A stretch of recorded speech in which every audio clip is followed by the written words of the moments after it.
The jury will be back here at the courthouse to resume deliberations tomorrow morning after some expected for this to wrap up on Friday. This trial starting in April and about to head into July.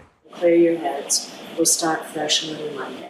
That's what Judge Beverly Cannoni told jurors on Friday after 4 days of deliberations over the fate of Karen Read. The jury appearing to be at a near impasse Friday when Read's defense attorney asked the judge to read them what's known as the Tui Rodriguez instructions. The final real push and pressure on the jury to please, if there's any way you can, make a decision. And it's sort of a pep talk where they say, look, you're the best people to make this decision. I would submit that it is far, far, far too early. Prosecutors arguing it was too early. The judge ultimately deciding not to read those instructions yet, as it's the last step before declaring a mistrial. Defense attorney Peter Ellikin, who's been following the case closely, explains what could happen if it's a hung jury. The three options: the prosecution either drops the case totally, they decide to retry the case, even if they drop some of the charges. And then third, they can try to offer some kind of plea bargain or agreement. He says it's also possible for the jury to reach a verdict on some of the charges, but undecided on the others.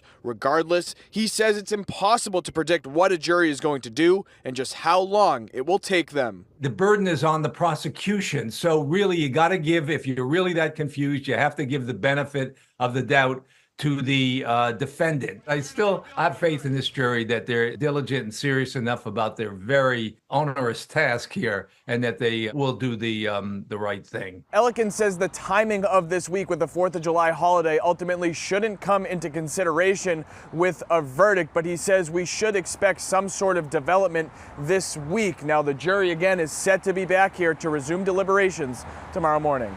We're in Dedham. I'm Peter Iliopoulos, WCVB News Center 5.